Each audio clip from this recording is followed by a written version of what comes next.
सुशांत मेहता ने ट्वीट किया है, सोशल मीडिया के ऊपर एक पोस्ट डाली है कि जिसमें लुबे लुबाब आपको मैं ये बताता हूँ कि वो आईसीसी को कह रहे हैं कि ये जो आप team of the year announce करते हैं ना, T20 की, ओडीआई की, टेस्ट क्रिकेट की, इसके ऊपर ज़रा नज़रसानी करें। बाबर आजम नहीं है ना इन तीनों में, ना T20 इंटरनेशनल की टीम में, ना ओडीआई की, ना टेस्ट की। तो ये कहते हैं कि नज़रसानी करें, बाबर आजम जैसों को वैसे भी इसके अंदर नहीं होना चाहिए। अगर वो मतलब परफॉर्म कर भी रहे हो समथिंग, तो बाबर आजम की नहीं बनती जगह, वो मिनो बैशर है, ठीक है। मतलब छोटी टीम्स को मारते हैं, ये काफ़ी बात सुनने को मिलती है। तो आम इंडियन जो हैं उनके साथ तो आपको पता है मेरा मामला बड़ा डिफरेंट किस्म का है। लेकिन सुशांत मेहता जैसा जब बंदा ये बात करेगा तो देखो सुशांत भाई, बात ये है कि अगर तो रोस्टिंग की बात की जाए ना, तो यकीन करें कि मैं सोली 10-20 आधे घंटे की वीडियो एक बनाकर आपको इतना रोस्ट कर सकता हूँ कि आप चिकन टिक्का भूल जाओ, लिटरली तंदूरी चिकन आप सब भूल जाओ, मैं आपको ऐसा रोस्ट करूँ। लेकिन अभी ना मामला यह है कि रोस्ट करने का फ़ायदा कोई नहीं, क्योंकि देखें मैं जितने भी मेरे इंडियन दोस्त ये वीडियो देख रहे हैं, मैं आप लोगों को ना मुबारकबाद पेश करना चाहता हूँ कि देखें ऊपर वाले ने आपके ऊपर कितना, जिसे कहते हैं, करम किया है कि आपको ये बंदा दिया है जिसको आप टीवी के ऊपर बैठकर देखते हैं या सोशल मीडिया के ऊपर बैठकर देखते हैं। वरना यकीन करें इसके माँ बाप तो इसे ज़ाया करने लगे थे। ये सूरत हाल बन गई थी इनकी, मेहता साहब की। और मेहता साहब ने अभी ताज़ा एक बंदे से चपेड़े खा ली, बेचारा अंधा था, उससे पूछ रहे थे बीच चौराहे में खड़े होकर के तुम टच स्क्रीन यूज़ करती हो कि बटनों वाला मोबाइल, वहाँ पर भी इन्होंने मार खा ली। फिर अक्सर व बेशतर ये अपनी चवलों की वजह से हाईलाइट रहते हैं। कहने को तो अपने आप को जर्नलिस्ट कहते हैं, लेकिन ये दुनिया का वो वाहिद जर्नलिस्ट है जो क्रिकेट तो कवर करता है, लेकिन सिर्फ और सिर्फ वो अपने यारों दोस्तों के साथ बैठकर। इनको किसी स्टेडियम में जाने की इजाज़त नहीं है, इवन इंडिया के अंदर भी। ये नहीं बात समझ में आई, अब इनको बुलाते ही नहीं है। ये वो वाहिद जर्नलिस्ट है कि जो पढ़ाया लगा रहता है, लेकिन इसको बुलाता कोई नहीं है। अभी इसको बीसीसीआई वाले नहीं बुलाते भाई, अंदाज़ा करो। जहाँ तक बात रहेगी ना बाबर आजम की, तो हम तो मानते हैं कि उसका डाउन पैच चल रहा है, ठीक है, लेकिन उसकी जो पिछली सारी परफॉर्मेंसेज हैं अगर उनकी बेस के ऊपर देखा जाए तो फिर बाबर आजम जहाँ जाता है उसकी इतनी तारीफ क्यों होती है? कमेंटेटर्स, फैंस, फलाने टिमकाने, हर कोई बाबर क्यों कर रहा होता है? दामाद तो नहीं है हर जगह के ऊपर, हर मुल्क में उसने बीवी तो नहीं की हुई कि वो सारे इकट्ठे हो जाएं कि दामाद जी आगे, ऐसा तो नहीं है ना। ऐसा पता है क्यों है? ऐसा मैं आपको बताता हूँ क्यों है, ठीक है।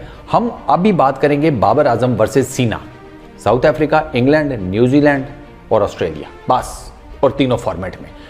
भाई साहब मैं झूठ बोल सकता हूँ, फलाना झूठ बोल सकता है, टिमकाना झूठ बोल सकता है, लेकिन डट्टा झूठ नहीं बोलता। अब सुनो सुशांत भाई, ज़रा गौर से कान लगाकर फ्रेंची के जो बाल है ना थोड़े साइड पे कर लो और कभी इनको तराश भी लिया करो। यकीन करो ऐसा लगता है कि अनकरीब आप ना किसी नावल शावल में आ जाओगे, आपका किरदार जो है ना डरावने, बल्कि बच्चों के कार्टूनों में ना विलन आने वाले हो अनकरीब।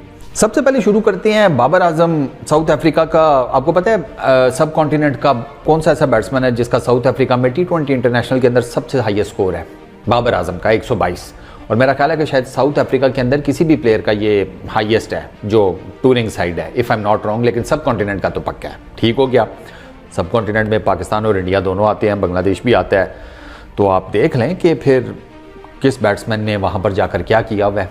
आपकी टीम भी जाती है, with no disrespect to your team, ठीक है ना, क्योंकि टीम अलग है और आप तो बिल्कुल ही अलग हैं, पहली चीज़। दूसरी चीज़ ये T20 इंटरनेशनल के अंदर सब, मतलब T20s के अंदर, बल्कि छोड़ें, T20s के अंदर सबसे हाईएस्ट नंबर ऑफ सेंचुरीज किस बैट्समैन की हैं? क्रिस गेल की 22। सेकंड नंबर पर कौन है?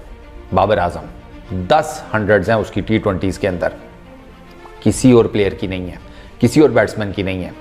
यू नेम इट, जाकर रिकॉर्ड चेक कर लें। Virat, Warner, Rohit, Kane Williamson, Anderson, फलाना टिमकाना, यू नेम इट, सब 10 से नीचे हैं, दूसरे नंबर के ऊपर है। अच्छा, बाबर आजम का अब मैं आपको एक और चीज़ बताता हूँ। 110 वर्सेस इंग्लैंड T20 इंटरनेशनल में, 101 वर्सेस न्यूजीलैंड, ये उसके टोटल्स हैं, सेंचुरीज हैं जो उसने मारी हुई हैं, ठीक है, बड़ी टीम्स को, ठीक है ना। ये इंग्लैंड मिनो नहीं है, न्यूजीलैंड मिनो नहीं है।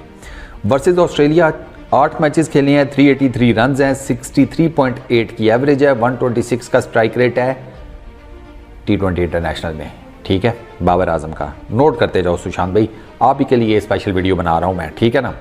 दूसरा, इंग्लैंड 16 मैचेस, 592 रन, 49 की बैटिंग एवरेज, 140.9 का स्ट्राइक रेट अगेंस्ट इंग्लैंड। ठीक है, मिनो नहीं है। न्यूजीलैंड के अगेंस्ट 21 मैचेस हैं, 755 रन हैं, 44 की बैटिंग एवरेज है, 130 का स्ट्राइक रेट है। साउथ अफ्रीका के अगेंस्ट 11 मैचेस हैं, 416 रन हैं, 37 की एवरेज है, 142 का स्ट्राइक रेट है। ये हो गए पर टीम के हिसाब से रन्स, 4 मेजर टीम्स के। ठीक है, जो बड़ी टीम्स कंसिडर की जाती हैं सीना। अब मैं आपको बताता हूँ इनके घरों में जाकर क्या सूरत हाल है बाबर आजम की। ऑस्ट्रेलिया में बाबर आजम ने जनाब 26 उसकी बैटिंग एवरेज है, 110 उसका स्ट्राइक रेट है T20 इंटरनेशनल्स में। इंग्लैंड में उसकी बैटिंग एवरेज 46 की है, 142 का उसका स्ट्राइक रेट है। न्यूजीलैंड में उसकी बैटिंग एवरेज 46 की है, 131 का स्ट्राइक रेट है। साउथ अफ्रीका में उसकी बैटिंग एवरेज 51.5 है, 149 का स्ट्राइक रेट है। ये है T20 इंटरनेशनल। अब मैं आपको लेकर चलता हूँ ODI की सरजमीन पर। अगेंस्ट ऑस्ट्रेलिया 10 मैचेस खेले हैं, 606 रन हैं, बैटिंग एवरेज है 67.3 की। अगेंस्ट इंग्लैंड 20 मैचेस खेले हुए हैं, 854 रन हैं, 47.4 की बैटिंग एवरेज है ODI के अंदर। न्यूजीलैंड के अगेंस्ट 20 मैचेस, 906 रन, 50.3 की बैटिंग एवरेज है। साउथ अफ्रीका के अगेंस्ट 11 मैचेस, 573 रन, 63.6 की बैटिंग एवरेज है किधर, ODIs के अंदर। ऑस्ट्रेलिया के अंदर इस बंदे की ODI में बैटिंग एवरेज है 56.4। इंग्लैंड के अंदर इस बंदे की बैटिंग एवरेज है 51.43। न्यूजीलैंड के अंदर इस बंदे की बैटिंग एवरेज कम है, 25.1। साउथ अफ्रीका में इस बंदे की बैटिंग एवरेज है ODI के अंदर 60.42, 60 की।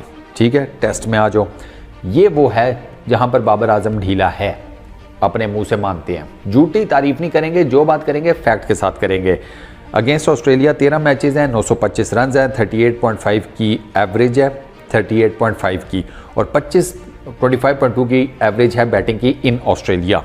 इंग्लैंड के अगेंस्ट 7 मैचेस खेले हुए हैं, 611 रन हैं, 61 की बैटिंग एवरेज है, और इंग्लैंड के अंदर इस बंदे की बैटिंग एवरेज है 65.7, जहां पर गेंद जो है ना वो यकीन करें बैले डांस कर रहा होता है इंग्लैंड के अंदर। आपको तो पता ही होगा।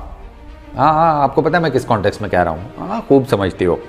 न्यूजीलैंड में इसने 7 मैचेस खेले हैं, 635 रन हैं, 57.7 की इसकी बैटिंग एवरेज है अगेंस्ट न्यूजीलैंड इन टेस्ट क्रिकेट। ठीक है, 47.3 की इसकी बैटिंग एवरेज न्यूजीलैंड के अंदर है। दुनिया की फास्टेस्ट तरीन पिचेस में से एक, या एक जिसे कहें ना वो मुल्क जहाँ की पिचेस बहुत ज़्यादा फास्ट हैं, वहाँ टेस्ट के अंदर इस बंदे की बैटिंग एवरेज है 47.3। साउथ अफ्रीका के अगेंस्ट 5 मैचेस खेले हुए हैं, 343 रन हैं, 34.4 की बैटिंग एवरेज है, और 36.8 की बैटिंग एवरेज है इसकी इन साउथ अफ्रीका। तो अब आप मुझे बताओ कि किस मुंह से आप कहते हो कि बाबर आजम मिनो बैशर है। प्रॉब्लम इस देश के IC वाले जो हैं, ICC, वो है चमन। ठीक है ना, चमन से आगे आपको पता है क्या लगता है। वो बेसिकली पाकिस्तान को बड़ी सीरीज़ देते नहीं है। अब उसमें हम तो कुछ नहीं कर सकते, और ना उसमें बाबर आजम कुछ कर सकता है। पाकिस्तान को बड़ी सीरीज़ मिलेंगी तो बाबर आजम को आप दोबारा से सीना के अगेंस्ट स्कोर करते हुए देखोगे, फॉर दैट मैटर इंडिया के अगेंस्ट भी करते हुए देखोगे अगर रेगुलर खेलें तो। ठीक है ना, तो थोड़ी ना इज्जत किया करें। ज़िंदगी में आप तो कुछ कमा नहीं सके, तो दूसरे जो कमा रहे हैं ना नाम, उनकी थोड़ी इज्जत कर लिया करें। बिला वजह में हमें अपना ढोल ना पड़वा लिया करें। अब पूछेंगे पड़वा क्या होता है? ढोल देखा मैं? ढोल को अगर जोर से मुक्का मारो ना एक साइड से, तो दूसरी साइड से आपका मुक्का बाहर निकल जाता है, उसे कहते हैं पाड़ना। तो आप अपना ढोल ना पड़वाया ना करो। ठीक है, शुक्र करो किसी अच्छी जगह नौकरी लग गई हो, वरना आपको ना देसी नाई अपनी दुकान पे छोटा ना रखता, जो आपके हालात हैं। तो सुख लो, इज्जत किया करो प्लेयर्स की। हम भी तो आपके प्लेयर्स की इज्जत करते हैं ना, आप भी करना सीखो। ठीक है ना, चलो अब निकलो। इस वीडियो में इतनी, अपना बहुत ख्याल रखिएगा। नेक्स्ट वीडियो में मुलाकात होगी। Peace out.